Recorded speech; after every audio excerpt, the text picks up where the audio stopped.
Витаю вас, друзья! Сегодня 21 января 2026 года, 18 часов 1 минута по Берлину и 20 часов 1 минута по городу Джохару. Я вас, друзья, сердечно приветствую. Стрим у нас идет, как обычно, на YouTube-канале Reality. На YouTube-канале Reality и на канале в TikTok Аслан Арцуев. Сегодняшний стрим называется «Третья мировая война неизбежна». И вторая тема: Гренландия станет 51-м штатом Соединенных Штатов Америки. Вопросительный знак. Об этом и многом другом давайте мы поговорим. Но перед этим, перед началом нашего стрима, напоминаю вам, всем тем, кто находится в оккупированной Ичкерии, либо в фашистской России, пожалуйста, заботьтесь о вашей безопасности. Пожалуйста. Не пишите комментарии там и так далее, и так далее. Качество, как вам на YouTube у нас, как у нас качество, друзья? Что-то, мне почему-то кажется, не очень у нас качество. Может, это связано со светом. Может, это связано еще с чем-то. Как-то так. Сейчас.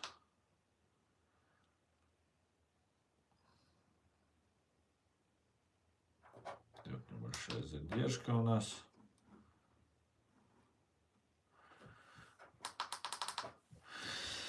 Ну да, ладно.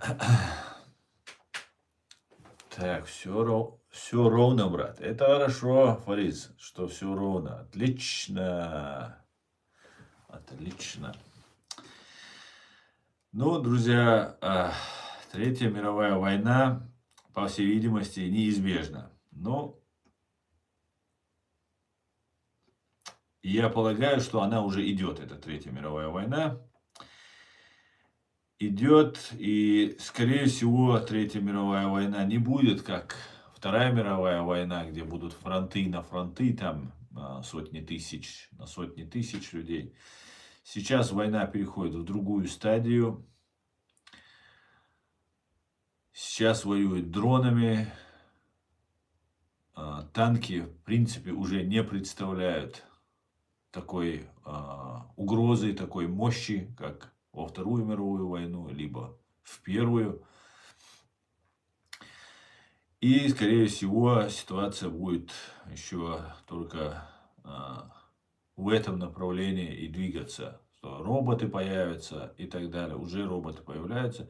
Я не знаю, для чего делаются роботы человекоподобные, на двух ногах ходят и так далее.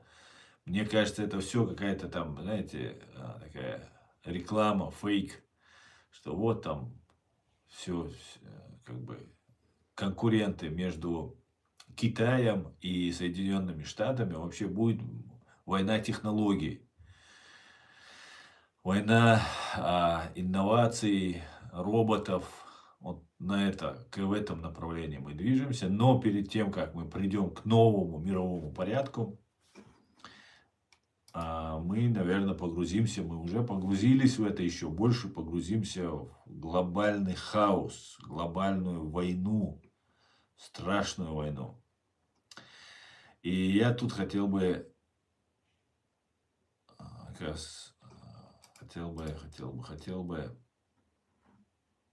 вам дать прочитать одно интересное, для вас зачитать, точнее, высказывание одного интересного персонажа. Это премьер-министр Канады.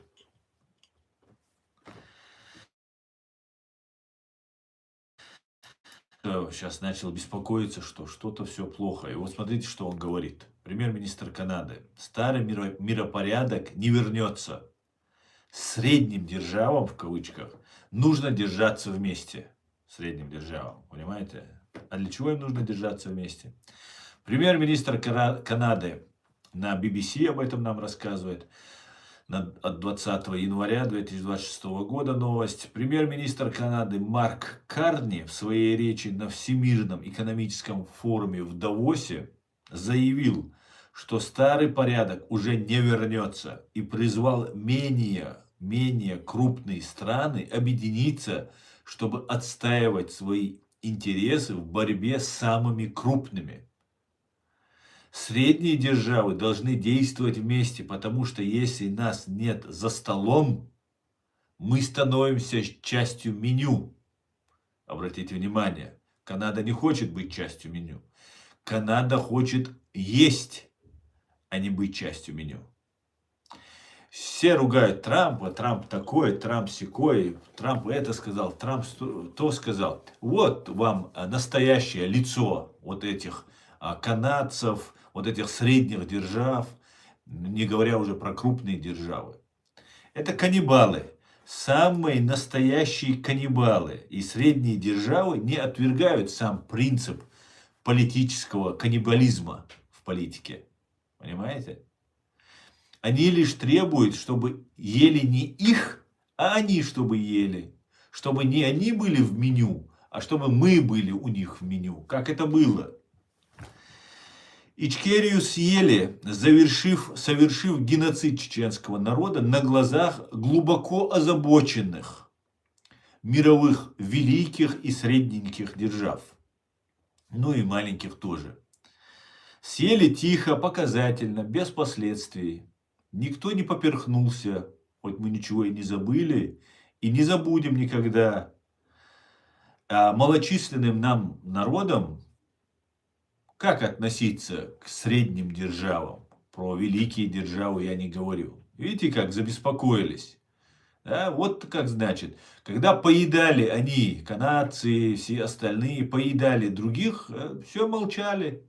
Я, как чеченец, имею право больше всех об этом говорить. Много народов пострадало. Например, страдает сейчас курдский народ, который рассчитывал на поддержку Запада, на поддержку Соединенных Штатов, Израиля, на поддержку других европейских стран, Великобритании, Германии. А что с ними сейчас происходит? А вот что происходит. Когда нужно, вас съедят обязательно. Вас обязательно съедят. И Трамп просто озвучил. Трамп из всех политиков, я утверждаю, самый честный. Понимаете? Он просто говорит, как есть. Я заберу, говорит.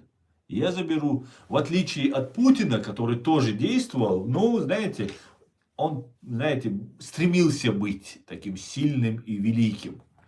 Но чуть-чуть не хватало, Поэтому лычки снимались, там опознавательные знаки, флаги российские снимались. Помните, Крым, когда захватывали. Когда война в Ичкерии была, там вообще придумывали целые сказки, чтобы оболгать весь чеченский народ. Чтобы напасть на Ичкерию, пришлось сперва в Дагестане создавать исламистские 2 села, потом их уничтожать, чтобы туда завлечь чеченцев. Рассчитывая, что чеченцы дальше пойдут на Махачкалу, там, на Дагестан и так далее. План ведь такой был. В 99 году, в 98 году Степашин, директор ФСБ, министр внутренних дел тогда, Ельцин говорил, какие симпатичные бородачи. Такая-то свобода вероисповедания. А реально те ничего не делали. Так называемые ваххабисты дагестанских, даргинских 2 селах в 99 году установили шариатскую форму правления. Она заключалась в том, что там не продавался алкоголь и не было российского участкового. Все. Вот это был весь шариат, который они там установили. Но и нужно было потом их демонстративно уничтожать. Под аплодисменты. Запад ведь поддержит. Понимаете, меня очень удивляет, я вообще потрясен просто, российских евреев.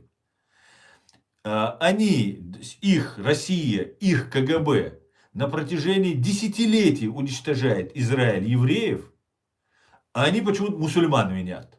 Я привожу из Корана суры, аяты привожу, суры привожу, где говорится, что ничего Аллах и Коран, ислам не имеет против того, чтобы Израиль, евреи жили на этой священной, святой земле. Это их земля.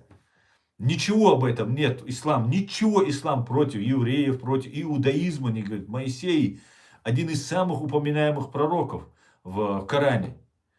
Они почему-то русских забывают и говорят постоянно про мусульман. Вот тут невероятно просто. Необъяснимо просто. Знаете, мне российские евреи напоминают российских чеченцев, кадыровских так называемых чеченцев. Вот всю свою прыть они готовы отдать за эту Россию. Главное, чтобы немножко ручку позолотили им. Вот как это все выглядит. Понимаете? И сейчас идет вот колоссальная такая перетрубация всего, переоформление всего идет. Понимаете?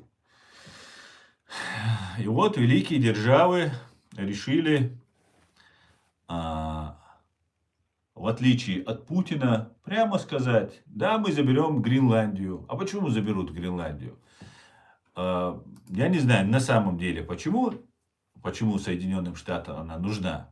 Но я вот залез искусственный интеллект и спросил его, а какие полезные ископаемые и вода есть на этой большой земле.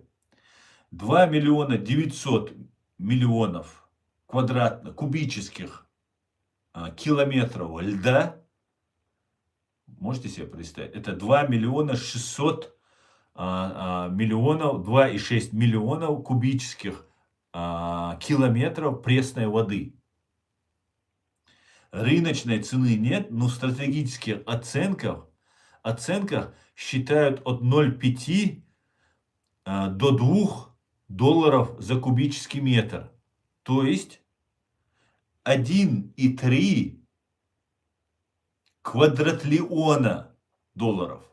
Только вода. 1,3 квадратлиона. Это то есть 1 квадратлион это 1000 триллионов. А 1 триллион это 1000 миллиардов. Ну и соответственно 1 миллиард это 1000 миллионов. Вот какая. Минералы редкоземельные от 200 до 500 миллиардов долларов. В долгой перспективе до 1 триллиона. Больше 1 квадратлиона долларов. Редкоземельных 1 триллион. Уран 100 миллиардов. Цинк, свинец 100-150 миллиардов долларов. Железная руда 50-150 миллиардов. Золото и алмазы 50-100 миллиардов. Нефть и газ 30-50 миллиардов баррелей. Даже по цене 50 долларов за баррель это 1,5-2,5 триллиона долларов. Минеральные ресурсы, то есть на территории Гренландии 2,4 триллиона долларов. Воды на 1,5 квадратлиона долларов. А вода в ближайшие годы в ближайшие десятилетия станет просто самым главным, дорогим ресурсом. Воды много на Земле. Воды очень много. 2/3 Земли это вода. Единственная проблема, она соленая. Это океаны, моря и так далее. У нас на Кавказе есть вода. Каспий, он тоже соленый, но есть места, где не очень он соленый, и его можно не сильно перерабатывать. Причем очень качественная вода получается. Единственная проблема это энергозатрата на переработку этой воды. И вода становится дорогой просто. Вот в этом проблема. Ну и орошать очень трудно такой дорогой водой. Сельское хозяйство все просто теряет, вырастает в цене, если вам придется платить такую сумму. Только за воду, если будете платить. По минералам Гренландия несколько триллионов, по воде один из самых дорогих активов в планете. На порядке дороже нефти и редкоземов. То есть 10% всей воды на Земле сосредоточено в Гренландии. На этом льде и так далее. Поэтому не знаю, почему делается. Нам рассказывают о том, что вот сейчас Китай захватит. Когда Трамп говорит, когда Китай захватит, Россия захватит, мне сразу вспоминается Владимир Путин, который говорит, вот если бы мы туда не пришли бы, туда пришло бы НАТО. Если бы не пришли бы наши зеленые человечки в Крым, где у них стояла, между прочим, уже с продленной арендой их Черноморский флот. Если бы не мы бы туда пришли бы солдаты НАТО, там пришел бы ну туда придет флот НАТО, это однозначно, однозначно. Вот такая вот интересная система разворачивается. Я уверен, что Трамп и Соединенные Штаты заберут Гренландию. И потом будет новый мировой порядок. Мы сейчас погрузились в новый хаос, новую вот эту систему. И мы будем в этом находиться, я полагаю, еще достаточно долго. Ну, несколько лет точно. И Гренландия станет частью Соединенных Штатов. Я полагаю. Не знаю, как бы... Я предполагаю, скажем так, не будем на 100% уверены, 100% уверены. Но такая вот интересная ситуация складывается. Но меня больше всего потряс вот этот премьер-министр Канады, который хочет быть меню. Они не скрывают это, а все обижаются. Ой, ну посмотрите, например, Украину. Я не критиковал долго Украину и вообще Зеленского стараюсь не критиковать, потому что этот человек, ну, находится, он реальный враг Путина, реальный враг России. И у него большие проблемы. Поэтому не буду его пока особо критиковать. Но вот посмотрите на Украину. Украина истекает кровью, она сражается, ей тяжело и так далее. Как себя ведет Украина в отношении чеченского вопроса? Верховная Рада признает Чеченскую Республику оккупированной, что над нами совершен геноцид после широкомасштабного вторжения России в Украину. А в Украине СБУ это, или ГУР это, или КГБ это, не знаю, кто действует, они полностью игнорируют чеченские интересы.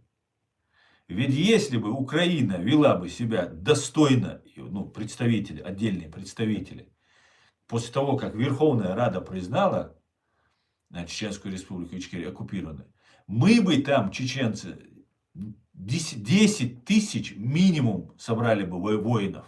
10 тысяч со всей Европы мы бы собрали из банд, российских банд, которые воюют против Украины, они переходили бы к нам. Понимаете?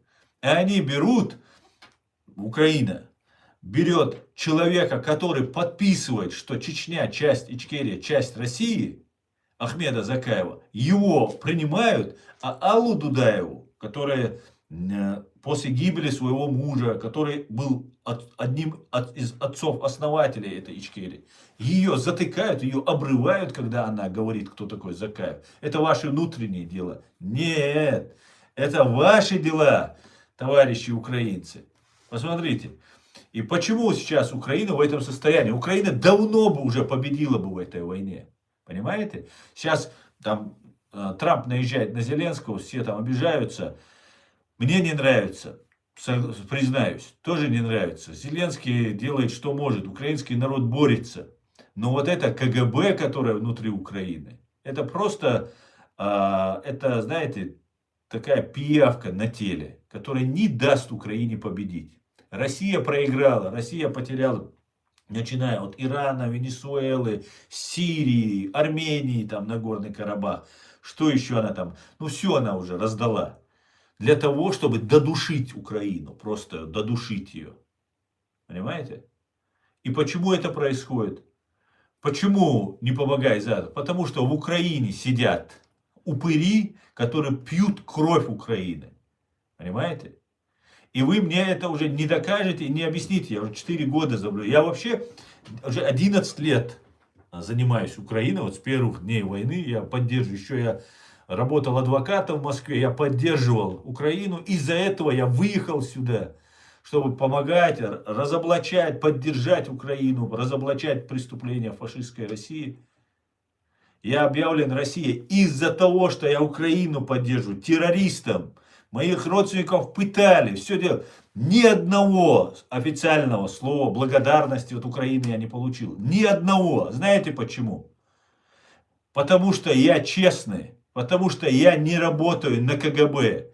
В 2021 году в августе месяце, в августе, 6 августа, по-моему, человек Ахмеда Закаева предложил мне работать на российские спецслужбы и поехать в Украину бороться вот за то, чтобы выявлять там, ну, за Россию бороться фактически, против Украины. Понимаете? До этого времени я поддерживал Ахмед Закаева, там, я думал, там, ничего ж себе, там, туда-сюда. Понимаете, что стало? Я об этом сказал. И те люди, и Ахмед Закаев, там еще какая-то вот эта шелупонь разная вокруг него, она сейчас там на всех каналах, там где-то их показывает и держит. Как может победить Украина? Я взрослый человек, я юрист, я знаю, что такое вербовка, как это все происходит. Я учился в Санкт-Петербургском государственном университете, и меня отчислили оттуда за то, что я отказался сотрудничать с ФСБ. И я там заканчивал в другом вузе свой вуз. На 3-м курсе меня отчислили. И сейчас, когда меня снова вот эта гибня попыталась вербовать, я об этом Украине сказал. Что сделала Украина? Украина подала мой YouTube канал, кто-то в Украине, за всю Украину я не говорю. Я с тех пор продолжаю бороться за Украину и отстаивать, как я умею, как я знаю, интересы Украины. Мой YouTube канал, реалити, вот мой YouTube канал, он был передан американцам, украинцами, как вредный для Украины, вражеский, враждебный Украине, представьте себе. И только благодаря, там был такой Вилли Браудли такой, закон Магнитского, который принимал, он тоже в Украине оказался в списке врагов, как и я. Хотя он сделал меньше, на мой взгляд, по крайней мере, из публичного, чем сделал я для Украины. Которого объявили террористом, по-моему, этого Браудли тоже объявили там, что-то персона нон-грата, и, по-моему, тоже врагом России его считают. Мой канал внесли в бан, и ФБР мой канал держало в бане. И пока вот этого Браудли не начали разбираться и выяснили, что и мой канал тоже, и все, и мой канал тоже сняли с этого серого бана. Вот такая вот там падла сидит какая-то в Украине, которая делает такие гадости. Понимаете? Это подоляки, ермаки, будулаки, кто там еще там, эти Будановые, там всякие разные. Вот они кто. Как они действуют. И отношения, и это очень хороший показатель отношения к чеченской теме, чеченскому вопросу. В Украине, в многих разных, начиная от территориальной обороны, заканчивая ВСУ, разных подразделениях, много-много чеченцев воюет. Как граждане Украины, как чеченцы, которые из Европы приехали, как чеченцы где-то, которые там раньше находились в Украине, но не граждане Украины. Так вот, они боятся свое имя, фамилию, чтобы Закаев они узнали. Потому что сразу об этом русские узнают. Понимаете? Они в разных подразделениях есть, но не объединяются, не светятся. Потому что у них дома родственники, у них будут проблемы. Понимаете? Как Украина победит? Как украинский народ победит? Как тогда идти на уступки американцам к Украине, если вот такая ситуация? Понимаете? Вот и все. Просто чтобы понимать, насколько этот мир лицемерен и так далее. Украина не выиграет эту войну. Украинский народ не выиграет. КГБ, которое у власти, КГБ УССР, оно сохранится, оно все отдает, американцам отдает, и она стачивает свой народ. Главное, чтобы их у власти не трогали. Понимаете? Там пытаются что-то делать, там, НАБУ, там, какую-то коррупцию. Ну, просто представьте себе. Представьте, у Буданова 2 заместителя обвиняются в коррупции. Это супер воин, это тикток воин. Есть кадыровские тикток войска, а есть украинские тикток войска, вроде Кирилла Буданова. Его вот на повышение подняли. Президентом обещают сделать. Представьте себе. Это что это такое? И за это будут меня теперь обвинять, там, еще что-нибудь придумают. Уже возомнили себя, что они тут вершители судеб, там их везде принимают и так далее, и так далее. Нет, вершители судеб и уважение к Украине из-за тех, кто в окопах сидит, кто искренне борется, а не вот не за этой всей фигни, которая непонятно что творит. Коррупция сплошная. Представьте себе. Что случилось с Ермаком? И почему Ермак не в тюрьме? Почему там вот эти два других сбежали в Израиль? Кто их предупредил? Как это так? Как это? Как? Просто так грабят страну, выделяют деньги, потом отписывают редкоземельные там на триллионы, на 100 лет, там что-то в аренду отдается, там это делается. Для чего? К чему это катится? Для меня показательна ситуация в Украине. Вопрос чеченской темы. Вместо того, чтобы по России, по временно оккупированной Ичкерии бить по центру принятия решения, как это делал Израиль, когда дрался с Ираном, обменивался ракетными ударами. Бьют по каким-то там непонятным, Росгвардии где-то там ударят, еще что-то. По ФСБ никто не бьет. Понимаете? Сейчас хотят убить Рамзана Кадырова, его сына. Он пытается там у власти удержаться, он всячески, их клан там пытается удержаться и так далее. Он не удержится, у него нету поддержки народа. Но нету поддержки народа, который бы боролся его свергнуть. Кого? Закаева поддержать? Буданова поддержать? Который борется внутри российской оппозиции. Так мы не российская оппозиция, мы независимое чеченское государство, независимый чеченский народ, временно оккупированный. Где вы все были все это время? Где вы? Почему вы не поддерживаете борьбу чеченского народа, если хотим бороться? Что сделал Буданов, скажите, когда он пришел? Он нарисовал карту, как разделится Россия. Это первое, что мобилизовал. Я сам распространял эту карту, думал, вот у них какие-то силы есть. А Буданов просто балабол оказался. Мы сейчас в Крым зайдем, мы сейчас это разделаем. Это просто болтовня дешевая, которая ничего из себя не представляет за собой. Понимаете? Как это выглядит? И сразу мобилизовались. Смотрите, они нашу Россию захватить хотят.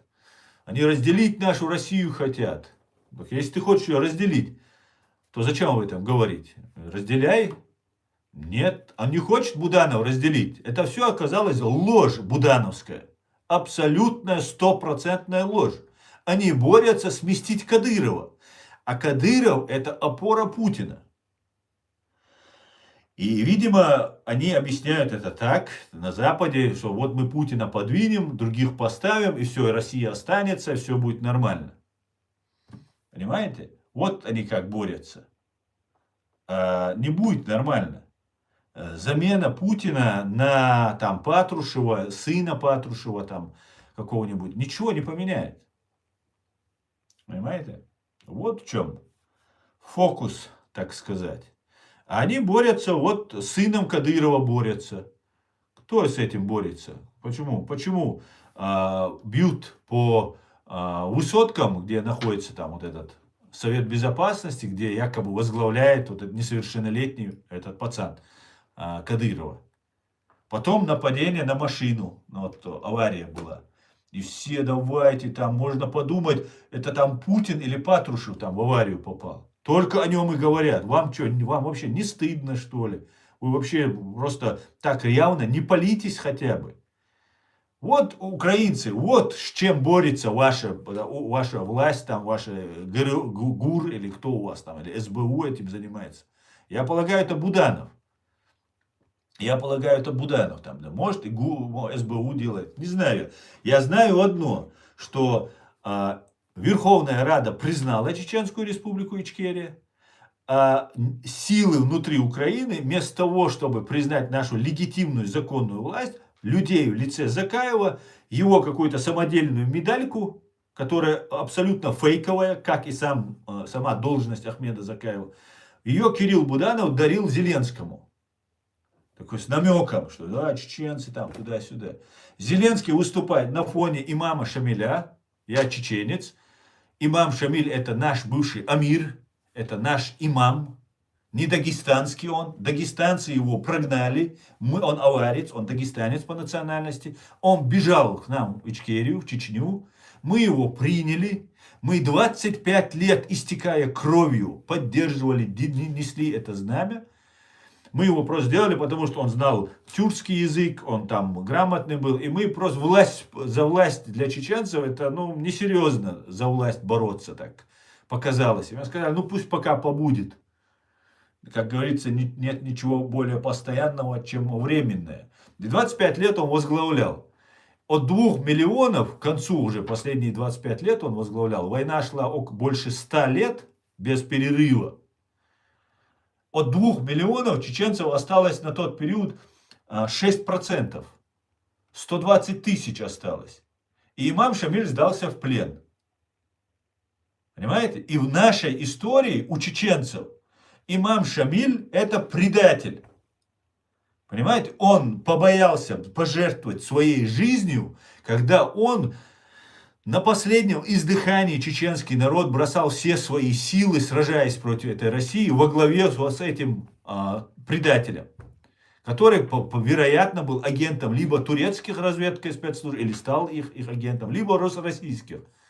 Он сдался, так называемый почетный плен, уехал в Калугу, получал жалование, как у генерала. У него была там прислуга, его на балы приглашали. Понимаете, вот этот ужасный, страшный имам Шамиль, который столько лет воевал там против России. Просто чеченский народ истребили, он сдался. И Зеленский на фоне вот этого имама Шамиля, таблички его, он там где-то какое-то время прожил. Понимаете? Он прожил какое-то время перед тем, как уехать в Турцию. А потом сказали, что он якобы шел там в Мекку, чтобы его святым сделать, видимо, сделали. Что он шел в Мекку и по дороге умер там в Мекке и там похоронен. Потому что считается, если ты где-то в Мекке умер, то ты, на судный день одним из первых восстанешь, то, значит, ты типа какое-то благо какое-то там, что ты там умер туда-сюда. И вот эта сказка нам распространяется. Так вот, Владимир Зеленский рассказывает нам, чеченцам, нам, кавказцам, что имам Шамиль, вот там туда, батальон какой-то у вас там, там 2-3 человека, или 1 человек у вас там, этот батальон имам Шамиля, там туда-сюда. Вы кого обманываете, я вас спрашиваю? Вы кого обманываете? Сколько это можно вот так дурить людей? Вы, значит, у вас герой имам Шамиль. Значит, надо сдаться России, чтобы вы стали заслуженными. Да? Зеленскому нужно сдаться в плен, получается. Или Буданов сдастся в плен. Вот смотрите, у меня здесь видео есть на канале. Очень интересное. Я его скачал. Максим Шевченко. Будьте осторожны с этим человеком. Максим Шевченко является такой очень-очень матерым военным агентом российских спецслужб. Никакой он не журналист, это самый настоящий пропагандист военный. Вот смотрите, давайте сейчас звук сделаю побольше, максимально. Послушайте, что говорит Максим Шевченко. Я думаю, он проговорился немножко. Он просто проговорился. И потом добавил фамилию Арахамия. Скажите, в Украине зачищают всех. Для кого готовят место? Да нет, они хотят поставить Буданова, я считаю. Я в закрытом канале детально разбираю. Я не знаю, наверное, тоже в России в экстремисты объявлен. Хотя я знаю, что российские силовые структуры Буданова считают единственным там вменяемым человеком, потому что все обмены пленных производятся по его линии. Как мне сказали, Буданова и Арахамия. Это Буданов и Арахамия, это 2 фамилии, к которым всерьез относятся на самом верху, понимаете? Да, враги, но с теми, с кем можно договариваться, и с теми, кто могут как-то гарантировать свои какие-то слова. А все остальные это какие-то марионетки, какая-то болтовня. То есть Арахамия, который находится в Верховной Раде, является депутатом Верховной Рады, человек, который не убивает никого, это гражданский человек, но он настоящий, и реально у него власть есть, и серьезно относится. Я думаю, Арахамия вот так, этот Шевченко на всякий случай докинул. Но он говорит, что российские силовые структуры Буданова считают единственным вменяемым человеком. Вы можете себе представить? Я не могу себе представить, чтобы Россия считала Руслана Гилаева, Шамиля Басаева, реально, которые воевали, их уничтожали, этих людей, да? Чтобы они их называли вменяемыми. И он здесь говорит, что Шевченко говорит, Арахамия в этот список, он гражданский, с ним можно как-то, да, его вменяемым считать, с ним разговаривать. И сколько угроз, да, от Буданова было России. Мы Россию разделим, Крым зайдем, то сделаем, все делаем и так далее. И он здесь говорит, занимаются обменами. Понимаете? Обменами занимаются. Это многое объясняет. Почему зэки, убийцы, один, по крайней мере, точно Золкин, выпущены для того, чтобы он вел вот эту программу с этими зэками.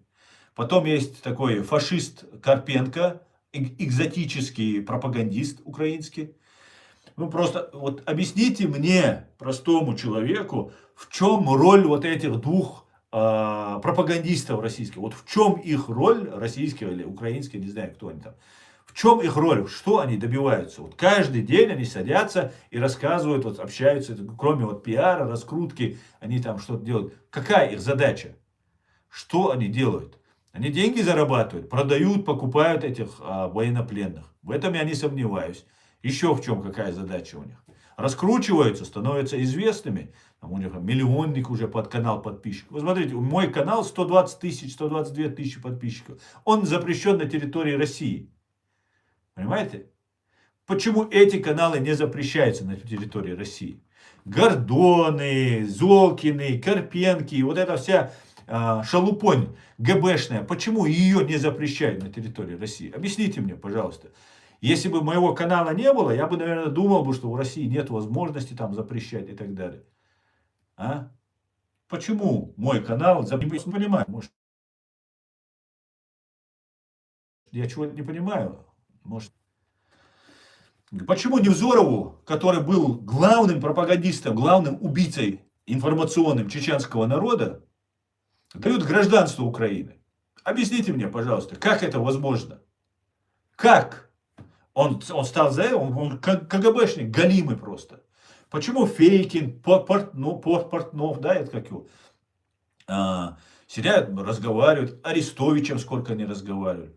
Фейкин воевал в Сербии, в Югославии, в Боснии воевал.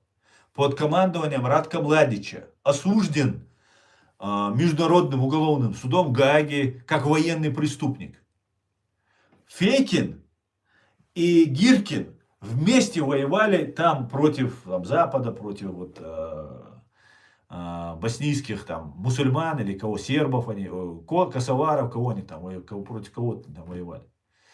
Гиркин, который начал войну против Украины, поджег, как он сам говорил, фитиль войны, и Фейкин на этом канале. Как? Объясните мне. Как такое возможно? Вы это не видите, что ли? Сколько это можно? Пономарев у вас там долгое время ошивался. Сейчас какие-то другие ошиваются. Закаев какой-то ошивается. Это что это такое?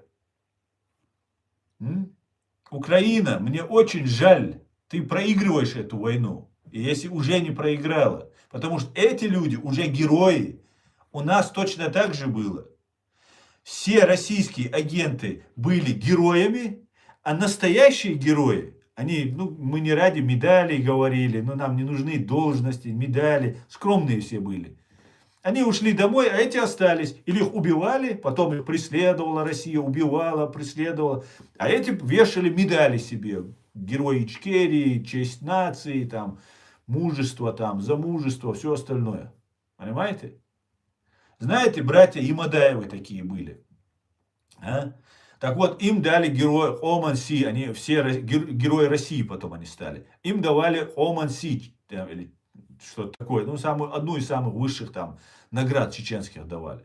За что давали, знаете? Один из этих братьев, Сулим, по-моему, совершил нападение на конвой российский и забрал вот эти иглы, да, которые по самолетам стреляют. Понимаете? И ему дали героя. Но когда нужно было применить эти иглы, выяснилось, что там вот такая маленькая деталька, как предохранитель. Их нету. Просто нету их. Понимаете? И это просто труба тогда. Ты не можешь по самолету стрельнуть из нее. Но зато совершили нападение на колонну, там сделали туда-сюда, дали и все, пролоббировали, получили медальки. У меня друг, ему полагалась честь нации, медаль, ее дали другому человеку. Он пока сидел там, он пленный, попал в плен, ему дали пожизненно, он сидел в плену, а его медальку отдали ФСБшнику. Понимаете? Вот они герои были. Как потом с ними бороться, с этими героями? Ты ничего не можешь с ними сделать. Понимаете? Они уже теперь на равных, они выше уже. Это у тебя нет медальки, а у него есть. Он заслужил. Понимаете? Вот как. Одну секунду.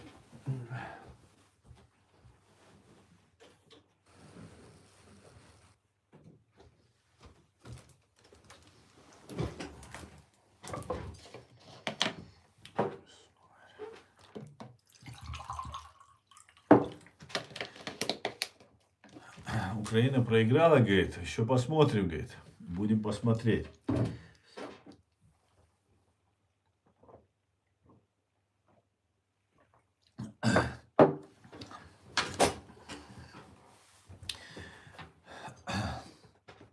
Виталий Клименко. Я объявлен Россией террористом. Меня уже приговорили, за меня заплатили деньги и так далее, и так далее. Моих родственников пытали. У меня нет никакой связи сейчас ни с кем из них. Не знаю, как сейчас. Я думаю, сейчас нет, потому что что-нибудь я услышал бы. Если бы с ними сейчас было. Но я очень большой хайп поднял. Похищали моих родственников, которых я не видел. Вообще детьми я видел. Своих двоюродных, троюродных братьев. Ну, просто я даже не узнал бы их, наверное. Потому что я молодым человеком уехал учиться, работать. И вот всю свою жизнь вот, скитаюсь.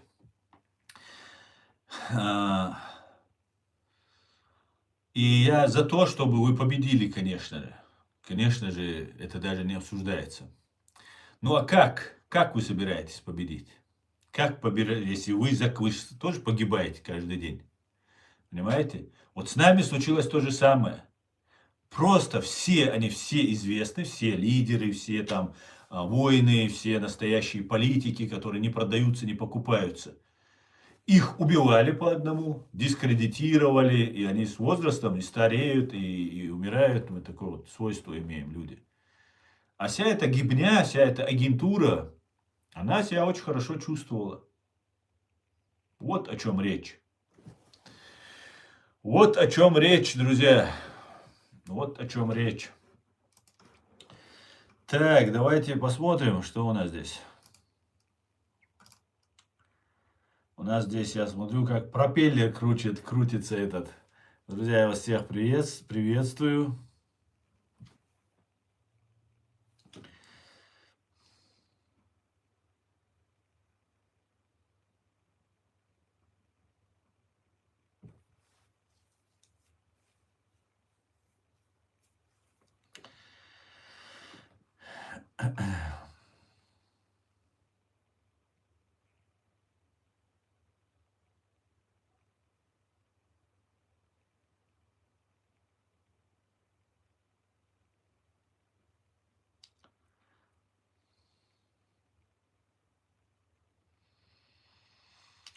Друзья, я перемотаю, потому что очень много вот здесь. Говорите, валейк салам, друзья, всех приветствую. Валейк салам.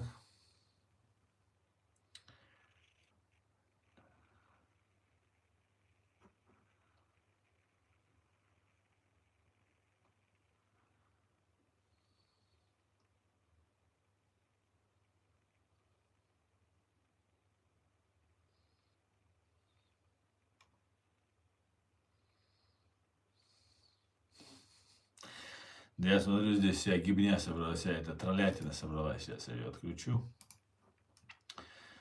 Нормально порезвились вы, стрим. Давайте мы без вас как-нибудь. Хорошо?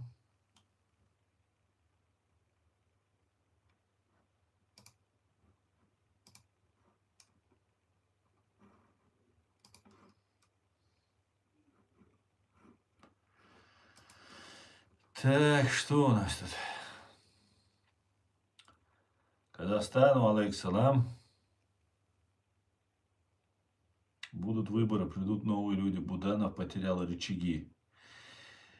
Не знаю я, не знаю я.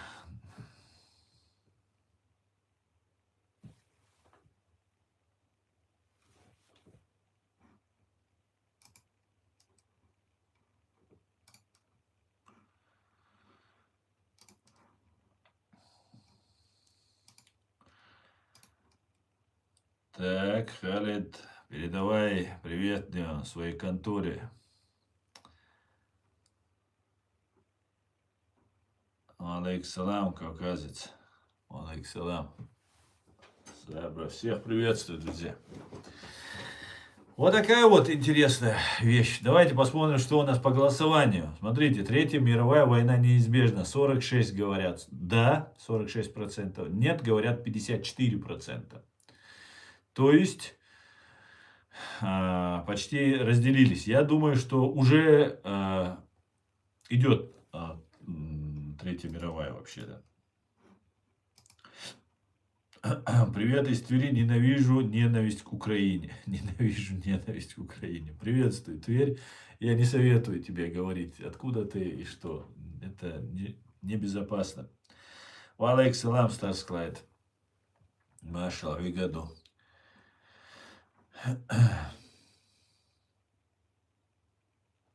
Мину Эрвок шойду. Эрвак.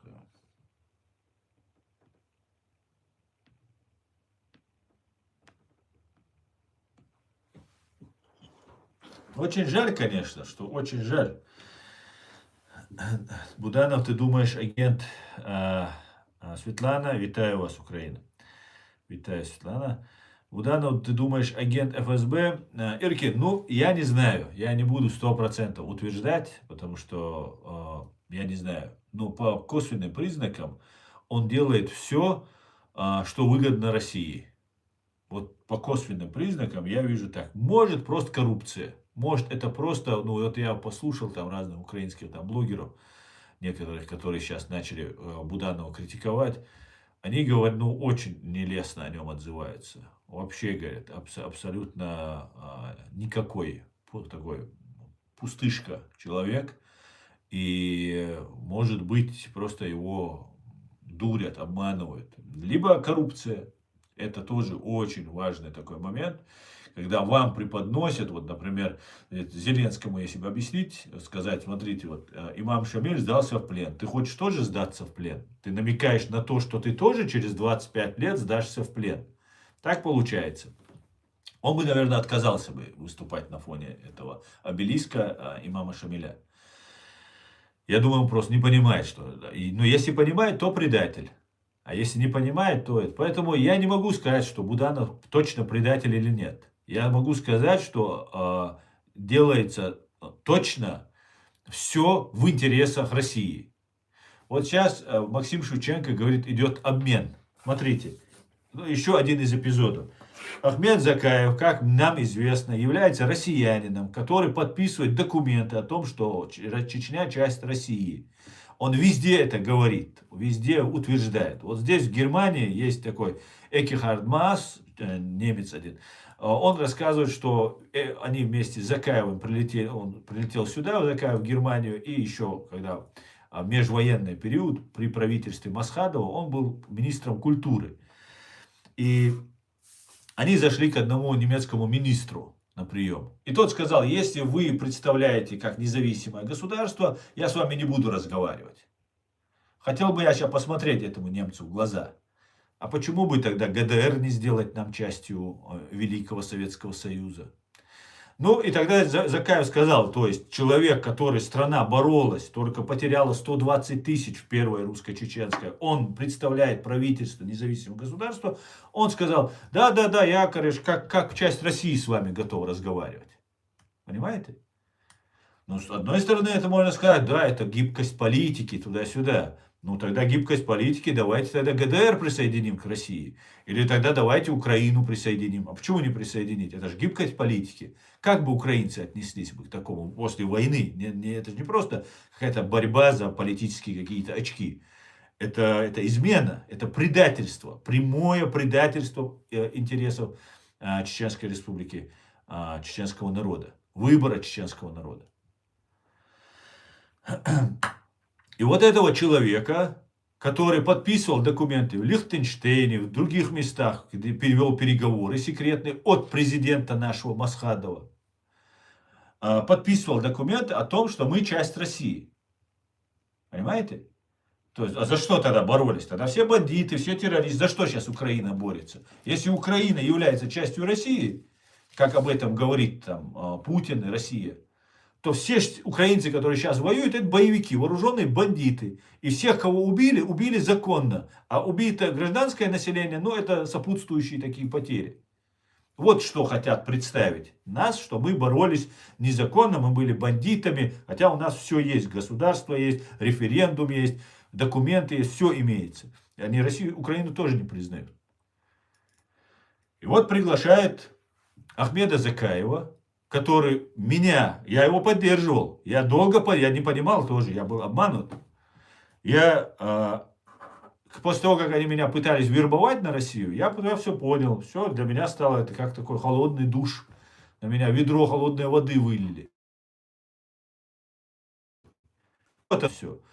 Мне слухи доходили, но я упорно не верил. Ну как так? Ведь как здесь общается, ходит, там митинги, там туда-сюда, изображает, в правительстве был там и так далее. А многие молчат. Либо кто-то, у многих, может быть, рыльца в пушку, либо боятся.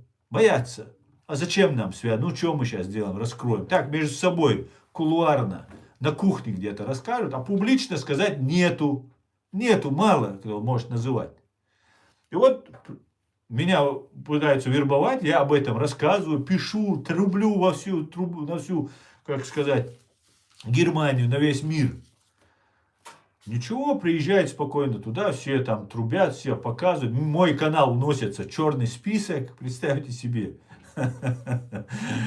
Эх вы, подонки, подонки вы самые настоящие. Враги Украины вы, понимаете? И Буданов, который занимается обменами, вернемся к нашей теме,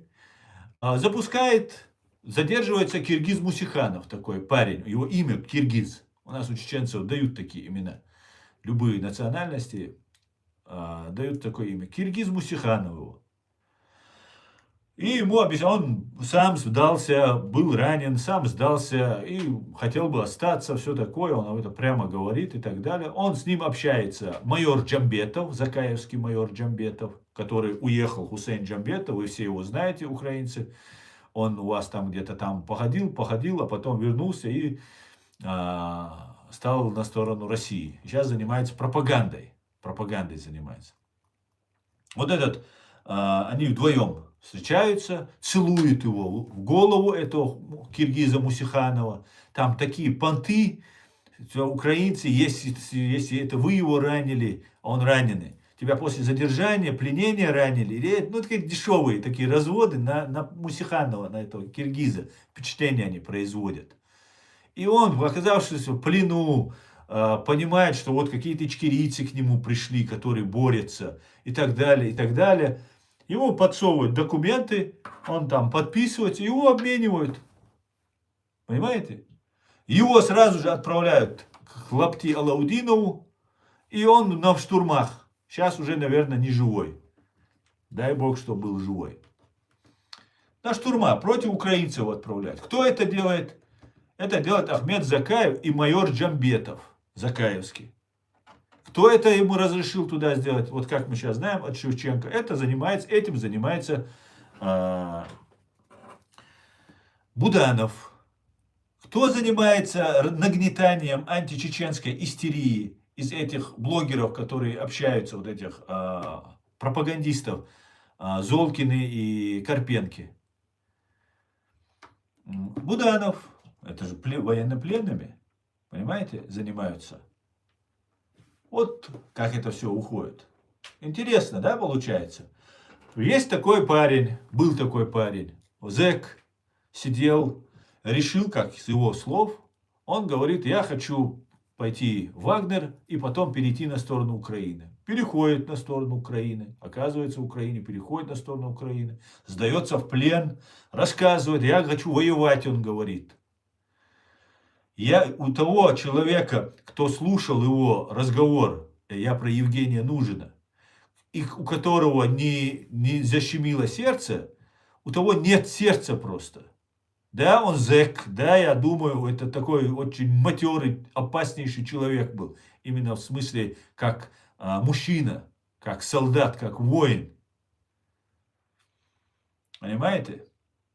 Его Бутусов, пропагандист Бутусов, вместе еще, по-моему, с Антоном, еще одним пропагандистом и замом Авакова, Антоном Геращенко, раскручивают, поднимают до уровня небес, до уровня звезды его поднимают. Зачем это делается? А потом, оказывается, Евгений Нужен, привязанный к кирпичу скотчем, и над ним кувалда замахивается. Понимаете? Говорит, меня похитили, передали и так далее. Зачем это сделали? Зачем? Объясните мне, зачем человека вот так раскрутить? И сейчас мне тут один пишет внизу в комментариях, он был террористом. Ну, во-первых, он не был террористом. Террористом он должен быть признан судом. Во-вторых, даже у террориста есть права. Понимаете? Даже у самого отъявленного террориста есть права. Вы не имеете права его убивать. Отдавать, да, Украина его не убила. Но зная, что его убьют, отдавать, не имеете права. Не имеете ни малейшего права на это. Понимаете? А для чего это делалось? Для чего это делалось? Для того, чтобы вагнеровцы больше не сдавались. Чтобы вагнеровцы были, понимали, что если их отдадут, если они сдадутся, их все равно вернут. Как и кадыровцев. Понимаете? Для чего? А это люди Путина. И Вагнер, и Кадыров. Это два ЧВК. ЧВК Вагнер и ЧВК Кадыровцы. И их отдают. Интересно, да? Очень интересно. И тогда вспоминается случай, который произошел в Беларуси, когда вагнеровцев украинские спецслужбы хотели задержать, а каким-то образом Ермак или Зеленский, прикрывая Ермака, говорит, я сообщил об этом, что его там пытаются задержать там и так далее. Как так происходит? Ну как это возможно? Что это как не измена? А? Очень странные вещи. Происходит еще один, я вам случай расскажу. Еще один случай. Это все случаи, где связаны с Кириллом Будановым. И вот с некоторыми представителями очень странными. Происходит странная истерия у Евгения Пригожина. Где снаряды, Шойгу, помните, трупы на фоне их трупов или около, похоже что-то на трупы там. Он там что-то кричит, что-то доказывает, борец такой, весь такой, дедом называет какого-то, либо Шойгу, либо Путина. Имя не произносят. Ну, короче, конкретно. А Россия не может победить. Буксуют, уничтожают, просто украинцы сметают просто. Дух моральный сломлен у России, у российских вояк. Это начало, когда у них ничего не получалось, снарядов им не хватает, им еще там Северная Корея не подвезла. Украинцы их бьют только так, просто разрывают их на куски. И Евгений Пригожин идет на Москву. Правда, до Ростова, правда, идет только. Ну, якобы на Москву идет. Мы пойдем на Москву, там и все, болтовня. Только до Ростова доходит. Там, кстати, недалеко. Подъезжают, там поговорили и разошлись. Когда это все началось, было очевидно, что это имитация. Имитация мятежа, имитация того, что кто-то идет там на Москву и так далее. И для меня это просто обычный блогер, обычный зритель, как и вы. Для меня это не было секретом. Я это видел отлично просто. Что идет какая-то игра, какой-то спектакль. Не захватывает так, как там какой-то самолет сбили, вертолет сбили. Ничего мы не видели, не сбит самолет, не вертолет. Просто пришел Пригожин, сидит Евкуров, там еще там парочка российских бандитов. И вот с ними Пригожин там поговорил. И все, потом поговорили, разошлись. Что стало? Зачистка всего генералитета, всех полковников, офицеров, которые поддержали Пригожина. Это выгодно было Украине? Выгодно было Украине, чтобы военные, которые были против политической Кремле, были этой политической властью и репрессированы. Было это выгодно или нет? Скажите мне кто-нибудь. Ответьте на простой вопрос. А Кирилл Буданов сказал, это был настоящий мятеж. Кирилл Буданов считал, что это был настоящий мятеж. И американцы думали, Байден сказал, не может быть там, туда-сюда, как? Туда-сюда. Они уже рассчитывали, они уже там потирали руки, что вот сейчас происходит смена власти в России. Сейчас там они быстро там Путина посадят, привлекут, и сейчас можно будет уже с военными договариваться. А военных всех выявили.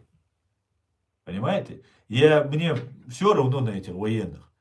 Но если взвешивать на кого, то лучше пусть эти военные пришли бы к власти в России и договорились с Украиной. Понимаете? Чем их просто как мясо туда посылали, им надоело, они сказали, мы не готовы к войне, мы не можем победить.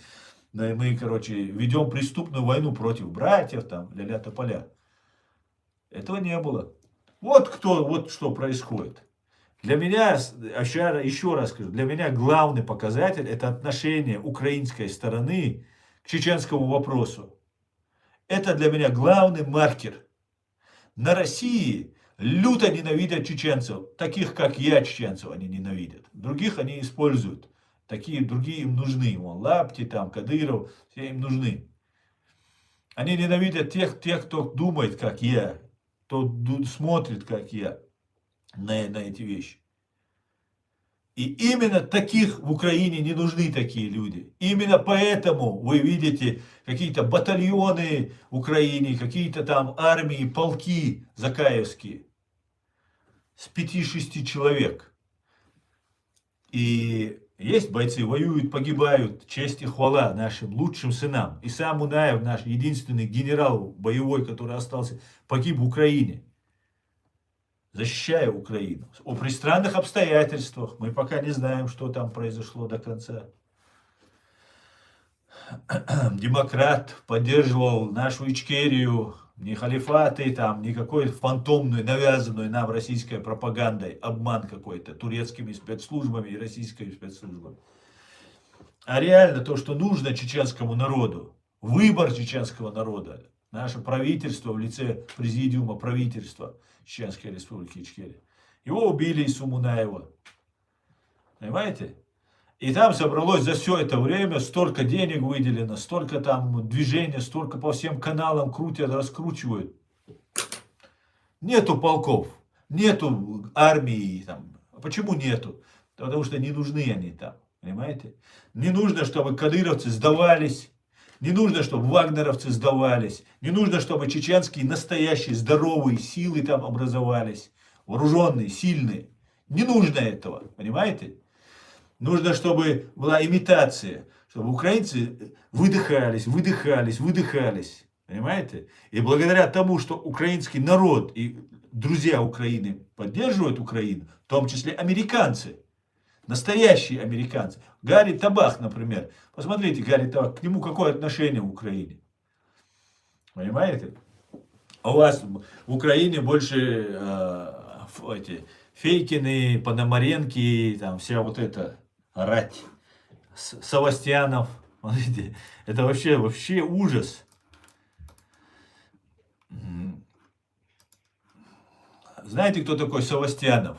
Которого Евгений Киселев, тоже КГБшник, приглашает постоянно, там, два раза в неделю у них стримы проводит. Знаете, кто такой Евгений Савастьянов?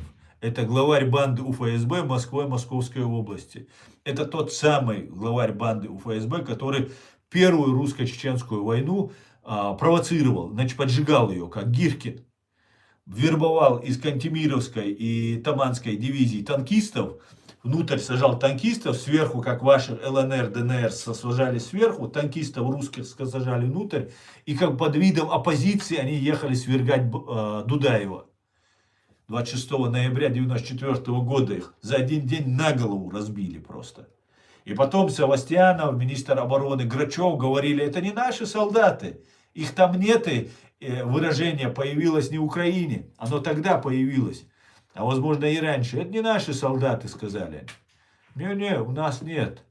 Потом, когда Дудаев сказал, будем расстреливать, если не признаете, и матери начали там хай поднимать. Тогда хоть какое-то общество было, матери были. Это единственное такое. Лазейка была, когда мамы поднялись, и мы их поддержали, вот этих русских мам. Понимаете? Мы им их сыновей отдавали, вызывали их, давайте, давайте. А потом они этот канал перекрыли. Сейчас в Украине нет этого канала. Вот эти матери, солдатские матери, они сделали потом параллельно еще одну организацию. И этих мам, короче, дискредитировали, сделали симулятор. Симулятор. Понимаете? А вы удивляетесь, почему к там не едут, почему вот там мы столько их убили, они не поднимаются. А потому что уже там вытоптано все, забетонировано уже все. Вот поэтому никто не поднимается на России. Понимаете? Не поднимаются, потому что вам сдаются украинцы, а вы их возвращаете, как Евгения Нужина. Понимаете? Дело даже не столько в жизни самого Евгения Нужина, которые на самом деле отнеслись к нему очень вероломно и подло. Хуже просто, да русские так бы не отнеслись. Русские так не поступили бы, кто к ним пришел бы, сдался бы. Я не знаю такого случая. Просто не знаю. Понимаете? А вас представляют таким вот образом. Вот такая вот ерунда. И это дальше будет продолжаться. Это дальше будет продолжаться, пока вас, украинцев, не представят нацистами, как они говорят. Да? Они будут, да, все говорят, нацисты, фашисты, нацисты, фашисты. Мы тоже исламистами и террористами не сразу стали, не за один день, так сказать. Днем и ночью они долбили эту тему. Чеченцы, террористы, бандиты, грабители, боевики. Днем и ночью. Не было интернета. Украина была за Россию, кроме отдельных украинцев. Весь мир был за Россию, кроме отдельных представителей. Поэтому нам сложнее было. На средств массовой, вот как сейчас, открыть канал и вещать, не было такой возможности. Сейчас уже любой человек может себе канал создать и вещать. Вот такие вот дела, друзья. Давайте почитаю ваши комментарии. Салам, салам всем. Украина, витаю. Валейк салам, Адаев. Помнишь, 3 года назад я спрашивал, Запад не кинет Украину, как нас? Валейк салам, Усман. Помню, Усман, помню. Но Запад не кинул Украину. Я тебе скажу, до сих пор Запад не кинул. Запад, знаешь, почему не кинул, теперь я так полагаю? Потому что потом они будут. Сейчас форпост. Украина это форпост, это их стена, это их защита. Не будет Украины, вот тогда мы посмотрим, что будет с Западом. Поэтому пока не кинули. И не кинут. Здесь есть здоровые, абсолютно понимающие. Страны Балтии понимают. Поляки очень хорошо понимают, кто по границе живет. Немцы начали очень хорошо понимать, потому что ГДР уже маячит. Нужно. Вот нужно, чтобы у тебя что-то забрали. Вот когда непосредственно тебя касается, вот тогда они шевелятся. А если других что-то там, как бы это ни было кощунственно, как бы это ни было подло, абсолютно плевать. Будут таскать каштаны из огня и нагревать себе на этом руки. Так, Трамп же сказал недавно на конференции, то, что если бы Камала Харрис была президент, тогда бы была Третья мировая. А пока он есть, ее нет. Вот сейчас как раз Трамп сказал, что ему не дали Нобелевскую премию мира, которая ровно рубль стоит в базарный день. Это причем такой сегодняшний рубль, а не какой-нибудь хороший золотой рубль. И я думаю, что мы уже в Третьей мировой войне, я думаю. Приезжаю часто улицу Свободы и Ичкерии. Всегда вас сам вспоминаю. Делаю Свободы и Ичкерии. Спасибо вам, Светлана Хадзевич. Спасибо вам большое. Я знаю, вы мои верные зрители и украинцы. Вы знаете, я вам верен. И буду верен. Мы, чеченцы, отличаемся таким свойством, как верностью. Будем верны тому, кому мы верны. Но мы верны идеалам, а не тем, кто прыгает, там, продается коррупцией там, или же еще что-то делает. Мы верны принципам и ценностям.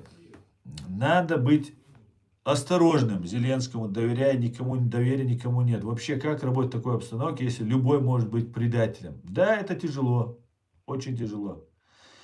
И желаю свободы Чирии. Спасибо, Светлана. И я Украине желаю. Валейк салам, шейк. Многие думают, что имам Шамиль был глава Дагестана и воевал за Дагестан. Но это не так. В Дагестане после 1817 года никто, кроме авар, 40 лет против Российской империи не воевал. А сам Шамиль бежал в Чечню. Ну, я не знаю. Я знаю, что воевали дагестанцы. Не знаю, что конкретно кто. Я знаю, что лезгины воевали. Ну, не могу сказать, кто что сейчас. Не буду говорить то, что не знаю. Тебе, наверное, виднее. Чеченцев ненавидят, потому что меньше склонны к рабству.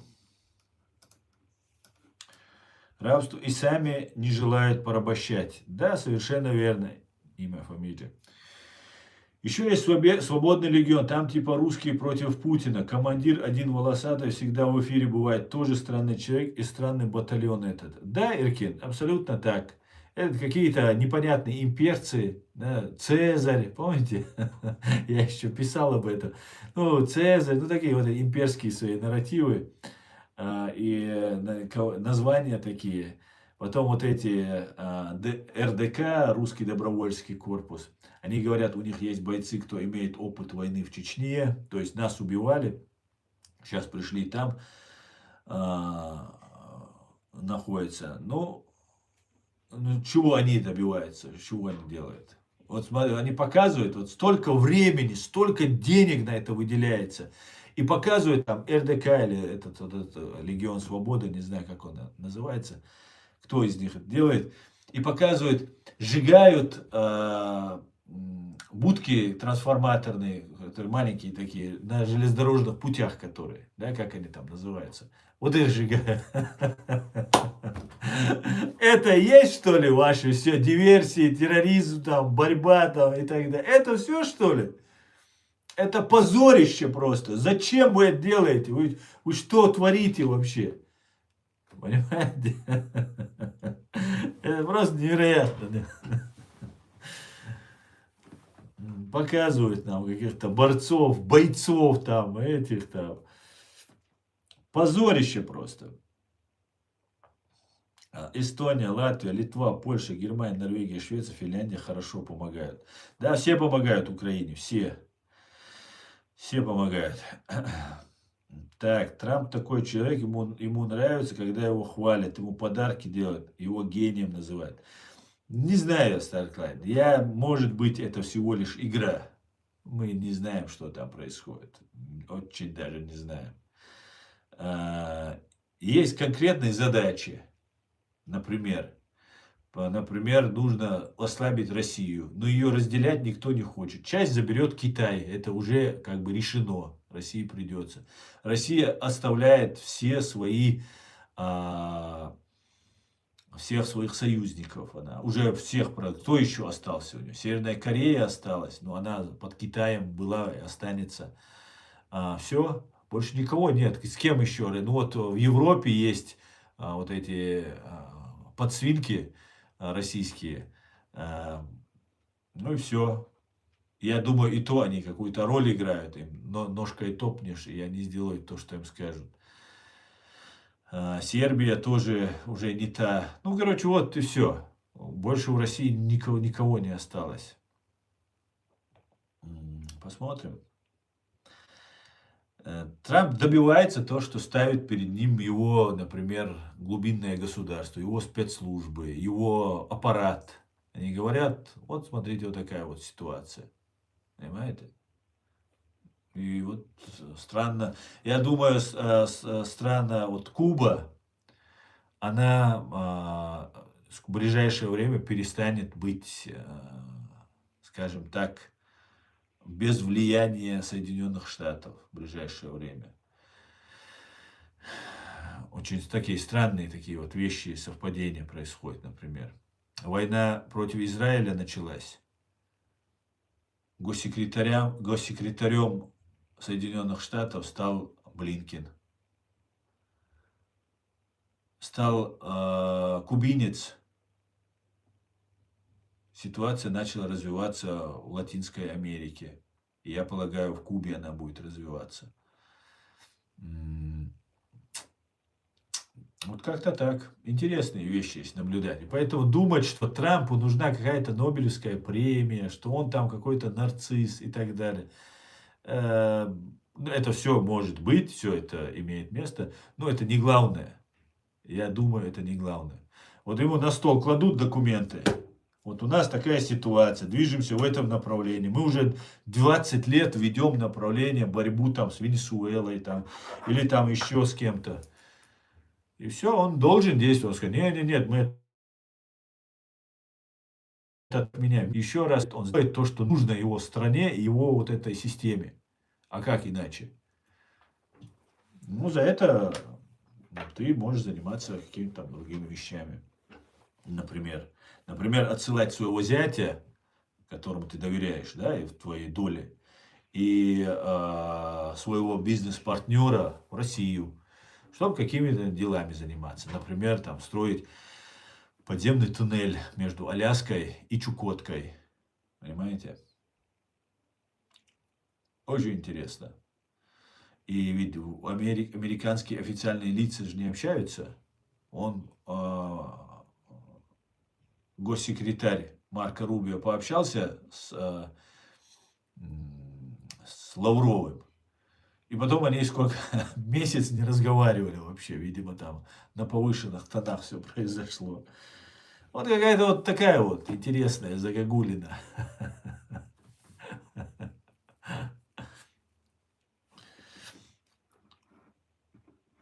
Добрый вечер, Тамаз Велиадзе. Добрый Тамаз, приветствую. Гамаджоба Генацвале.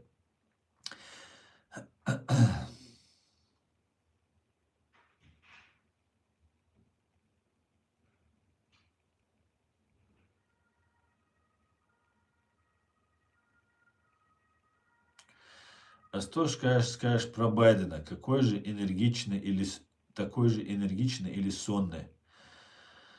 Я большим уважением отношусь к Байдену и таким же большим уважением отношусь к Трампу. А вообще, я считаю, что президенты приходят и уходят. А Соединенные Штаты Америки и их спецслужбы, их система, их глубинное государство, оно просто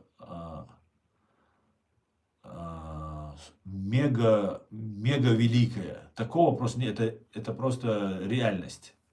Мега великое, такого в истории просто никогда не было. Они добились того, что ни одно государство в мире не добилось. И сейчас мы стоим на пороге, и им равных нет. Сейчас вот американцам, западным странам равных нет. Мы находимся на пороге нового мирового порядка. Сейчас это все будет рушиться, все это будет перерабатываться. И Латинская Америка, Южная Америка, Северная Америка будут полностью под контролем Соединенных Штатов. И северная часть, Австралия тоже остается, хоть и на этом внизу, северная часть тоже, большая часть будет, Северный полюс, все это будет тоже под контролем Америки. Знаете, это очень интересное время мы живем, и очень интересные события происходят. Вот невероятно просто интересно это все наблюдать. Очень интересно. И мы, да, не знаю, что это выльется, но это очень интересно, то, что происходит. И я думаю, будут не церемониться с Канадами, там, с другими, с третьими. Там. Ну, конечно, не так, как Россия с Ичкерией, но все равно тоже будут, короче говоря, очень интересные моменты. Будет новый мировой порядок, который определит на ближайшие 100 лет будущее. Не знаю, что получится у американцев, насколько они сильны. Вообще, знаете, как система в мире сложилась? Американцы и после, особенно Второй мировой войны, и даже после Первой, потом уже после Второй мировой войны, они сумели сделать так, что основные международные институты, они заняли их абсолютно, полностью, тотально, везде американцы. Везде самые главные международные институты и другие тоже присутствуют, но большинство и тотально доминирование происходило именно за американцами. И они держались за эти международные институты. Начиная ООН там и всем остальным. Но как мир развивался? Америка, она не может контролировать весь мир. Она может им как бы управлять, но она не может тотально все контролировать. А она имеет дело, молодая страна, молодое государство, она имеет дело с очень древними и очень глубинными империями, такими фашистующими, людоедскими режимами она имеет дело. Это Иран, это Россия, Советский Союз, там и все остальные, которые тут только могли быть. И они, используя, управляя, все, как работает эта система, они подчинились этому формально, сказали, да, вы великие, вы сильные там, и так далее. И начали эту Америку делать все, что с ней хотят. Вот вам пример. Расстрелы в школах. Школьные детей расстрелы. За этим стоит Русская Православная Церковь. ФСБ за этим стоит. Понимаете? Они за 3 года могут взять школу, раскрутить эту школу, найти убийцу в этой школе, завербовать его, найти легко внушаемого молодого человека из этой же школьной среды. Не кто-то другой туда приходит. Из этой же среды создается бомба, убийца внутри этой системы. И он начинает убивать. И они от 1 до 3 лет им нужно. Запускают механизм, и расстрелы в школах идут. С начала распада Советского Союза, когда в 1991 году, и так у них иногда были эти расстрелы в школах, они, по-моему, в 30 раз выросли, эти расстрелы в школах. И они, американцы сами это расследование проводят. Все это всем известный факт. Эгон Челакяна можете послушать, почитать. Есть у меня на канале эти вырезки, которые они там делают. Это делается для того, чтобы Америку уничтожить. Если ты отправляешь ребенка в школу и его там убивают, то ты больше ни этому государству, ни этой школе ты больше верить не будешь. Не только когда твоего ребенка убили. Даже ты, если это услышал, все, ты уже не патриот. По крайней мере, уже не такой большой патриот, которым ты был до этого. И вода камень точит. По чуть-чуть они уничтожают уважение к этому государству. 11 сентября. Бостонский теракт. Я об этом писал. У меня есть статья на эту тему. Можете посмотреть на моем сайте. На сайте hrcichkeria.com. Под этим видео YouTube у меня есть ссылка на мой сайт. Там вы найдете про бостонский теракт, как сегодняшний главарь УФСБ во время оккупированной Чеченской республики Ичкерия Дмитрий Кечкин, который якобы боролся с исламизмом, исламским терроризмом, по факту занимался созданием этого исламского терроризма. И один из братьев Царнаевых, Тамерлан Царнаев, который оказался в Дагестане, у него мама из Дагестана, был завербован и отправлен уже, он враг России был, он не любил Россию, он был за то, чтобы Кавказ, Ичкерия была свободной, независимой. Они его перепрошили. 2 его друга, которые из других уголков, один из Канады, по-моему, другой еще откуда-то, вернулись в Дагестан. Они с ними переписывались, вербовал их Кавказ-центр, античеченский, пророссийский сайт Кавказ-центр. И в один день убили одного его друга. Видимо, я так полагаю, просто инсценировка такая была, что его убивают. С Канады приехал русский парень, принявший ислам. Его убивают. Потом убивает там дагестанец, откуда-то приехал тоже из-за границы, по-моему. Его тоже убивают. И, представьте, ваших 2 друга, с которыми вы переписывались, там религиозно поддерживали, против России, все такое было. Ты приезжаешь домой, они тоже приезжают, вы вливаетесь в это подполье. Это все подполье управляется ФСБ, контролируется ФСБ. Там, может, есть и неуправляемые, но в основном все это контролируется. И потом, в конце концов, их двоих убивают, тебя уже накручивают, и тебе объясняют, программа тебе закладывает, что это американцы виноваты, что американцы и русские заодно, понимаете? И Кавказ-центр это четко рассказывает, что Джохара Дудаева убили американцы, то есть американская ракета их убила, говорит. Понимаете? А по факту, сейчас мы выясняем, что Билл Клинтон, который не захотел отвечать, обвиняли и этого Дональда Трампа в связях Эпштейном, там с островом Эпштейн и так далее. А по факту, получается, Клинтоны были связаны. Они отказались давать показания в Конгрессе. И им сейчас грозит уголовное преследование за то, что они отказались давать показания по делу Эпштейна. Значит, рыльца в пушку, если не дают показания.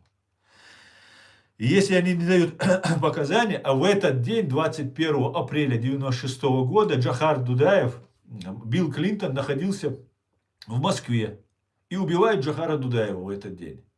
Представьте себе. Какое совпадение, да? И Билл Клинтон ничего не говорит. И потом вбросы такие идут. Это сделали американцы, это сделали американцы. А Билл Клинтон, они говорят, не, давайте не будем, что там, Чечня, это же ерунда. И вот здесь американцы теряют свою сакральность, свое уважение целого чеченского народа. Ну подумаешь, чеченский народ, скажет американец. Кто они такие? Так это накапливается. То чеченцев, то курдов, то украинцев, то грузин, то еще кого-нибудь. А потом вера-то теряется. И вот так все потом остается без ничего. А потом происходит теракт в Бостоне. Понимаете? С человеком по имени Джохар, молодым человеком, который вообще не при делах. Его брат Тамерлан его берет с собой. Нужно понимать чеченский менталитет. Младший брат, он просто идет за своим старшим братом. Потому что не может он по-другому. Потому что он даже вопросов задавать не может старшему брату. Потому что военная такая иерархия в нашем чеченском обществе. Понимаете? И сейчас вот выясняется, 11 сентября тоже много вопросов возникает. Что это за великая страна, если ее уничтожают? И вот таким вот образом Америка была доведена фактически, вот я как это вижу сейчас. И Россия, напав на Украину, она играла по правилам, по которым она привыкла всегда играть. Снял лычки, вот эти все нашивки снял, что ты не россиянин. Ты говоришь, знаете, какой-то в этом анекдоте, да, там, а ты докажи, что это я. Помните, этот рассказывал, Светлаков, что ли, рассказывал? Стоит тамбур, и там русские в тамбуре, пьяные, все измазано, извиняюсь, дерьмом, весь сам, все, вид вокруг. Ему заходит проводница, говорит, что это, что это такое? А ты докажи, что это я. Вот так Россия всегда действовала. И тогда надоело американцам. Да, и они, вот Трамп единственный сейчас. Мне тоже все не нравится, мне вся эта политика не нравится. Но мы, как чеченцы, я вам могу сказать, увидели все на этой земле. Все лицемерие, всю коварство, всю подлость. Все это увидели. И Трамп единственный честный политик, он говорит, пошли вы все нафиг. Вы тут здесь будете, да, из нас лохов делать. Вот вам, и показывают вам дулю. И все такие, о боже, Макрон там возмущается, другие там, вау, как это так, это же это. А надоело ваше лицемерие, вот что. Надоело американцам быть лохами, которых пытаются представить всегда, поучать их еще. И говорят, да пошли вы к черту. Понимаете? Неприятно, неправильно, нарушение международного права. А как по-другому, если все его нарушают? Обмазанные дерьмом стоят, извиняюсь, и говорят, это не мы. А как с вами тогда еще вести? Вот что говорит Трамп. Вот как это все происходит. К сожалению.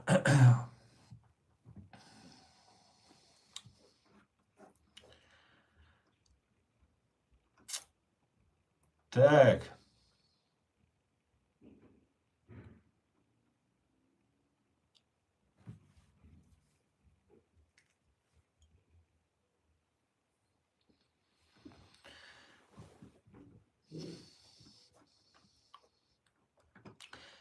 Короче, странам надо улучшать армию полностью. Вооружение сейчас он не работает. Только сила решает. Да, он не работает. Он уже давно не работает. Уже давно. Трамп однажды Крым с Австралией спутал. Говорил, что Крым окружен 4 океанами. Старклайт, этому человеку уже 70, больше 70 лет. Каждый раз столько информации в голове, и выдать, ляпнуть что-то, проговориться или оговориться, это абсолютно нормально. Абсолютно ничего в этом нет. Он не обязан знать, что такое Крым и где он находится. Понимаете? И он, я думаю, знает. Но можно оговориться, можно Армению, Албанией назвать. Это тоже было. Много что было. Я, например, сижу здесь, у меня компьютер перед глазами, все, я делаю кучу оговорок. И если он президент, он же не значит, что это там профессор или академик, который уже там вызубрил что-то. Это нормально. Всякое бывает. Тем более взрослый человек, у него может, сколько стресса у него, понимаете, сколько у него в голове вещей.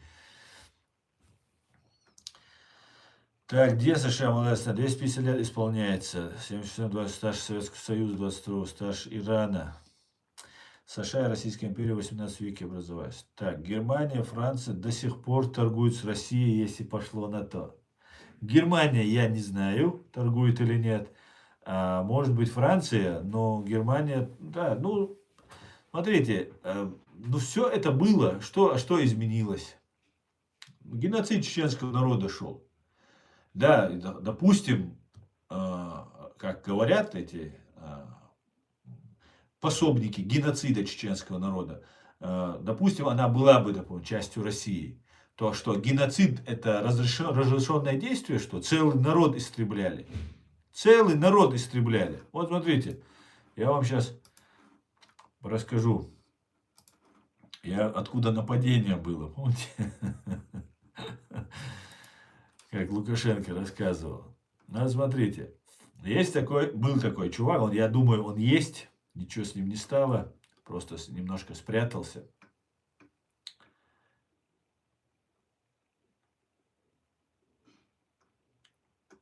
Русский Йозеф Менгель. Владимир Елунин. В 22 году, 10 января, я опубликовал пост об этом Владимире Елунине, бывшем начальнике Главного управления исполнения наказания Минюста России. С августа 1998 года по 2004 год. Понимаете? Я его обвинил в организации тысяч преступных ампутаций рук и ног чеченским людям в Ставропольском концлагере исправительная колония 3 больница. Эти обвинения основаны на свидетельствах очевидцев, с которыми я лично общался.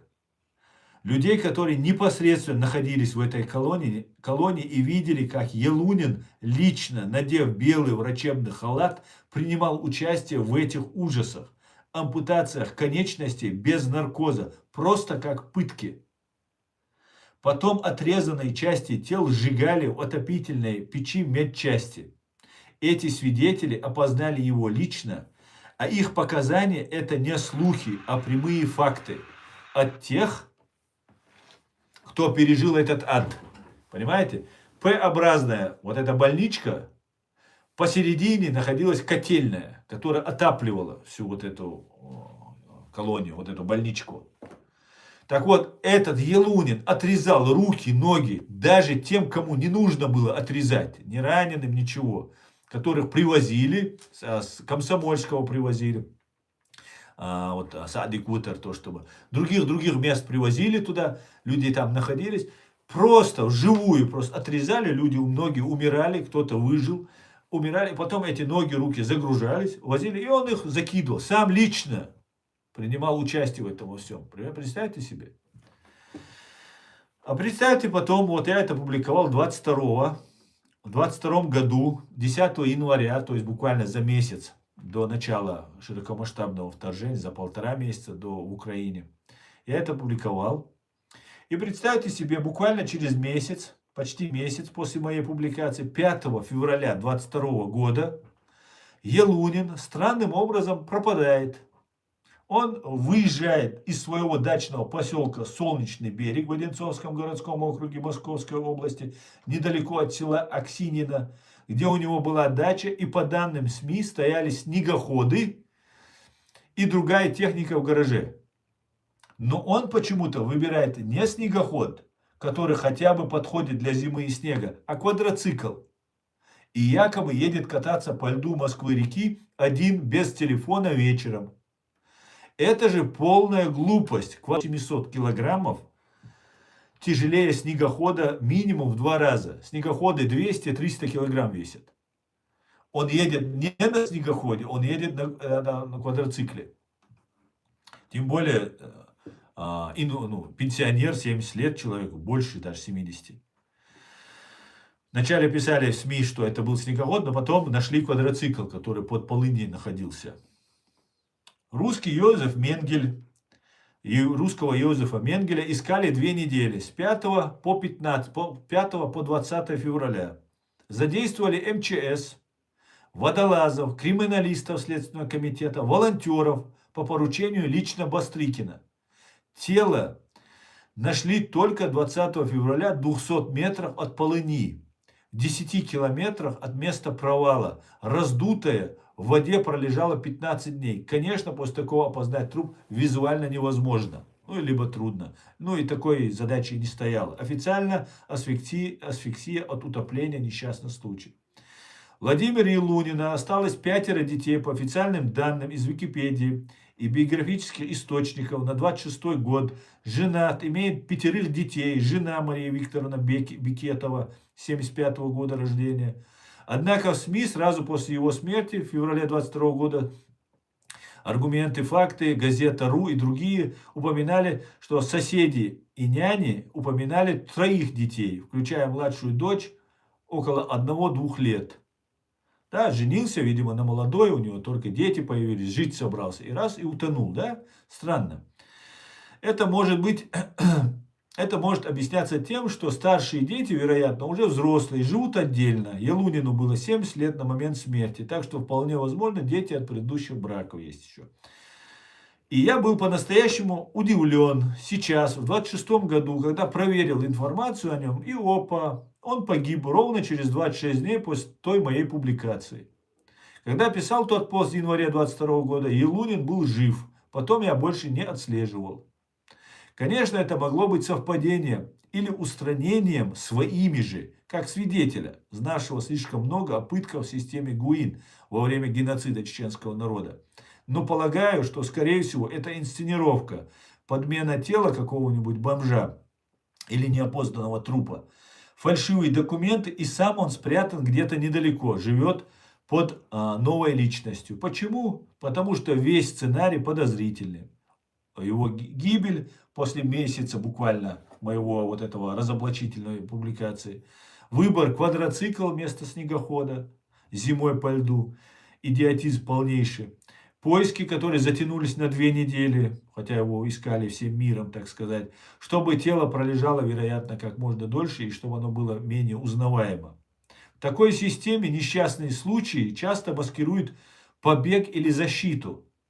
Это не первый раз, когда неудобные фигуры исчезают подобным образом. Мы продолжим раскапывать правду во имя справедливости за чеченцев, за жертв. 10 января 26 года, вот я написал, вот с кем мы имеем дело, друзья. Вот что так давно хотел в видеоформате, чтобы это тоже осталось. Оно у меня есть на YouTube-канале и так далее. Вот с кем мы имеем дело. И вот этот геноцид над нами совершала фашистская Россия. Весь мир это видел и молчал. Молчание – это соучастие. Соучастие. Да, на этом давайте, я смотрю комментарий здесь. Здравствуйте, Георг, приветствую вас, уважаемые.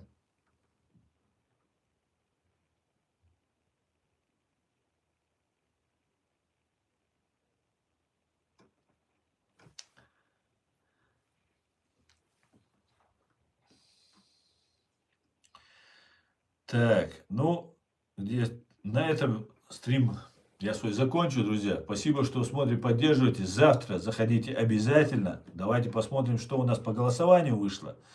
Проголосовало почти 500 человек. 46, в принципе, так и осталось. 46% да, Третья мировая война неизбежна. Нет, 54%. И по вопрос, который я задавал, ну, по нему вопрос я завершу вот здесь и завершу вот этот. Будут удалены все вопросы. Друзья, спасибо, что смотрите и поддерживаете. Дай Бог, чтобы справедливость и правда восторжествовала. Всего хорошего. До завтра.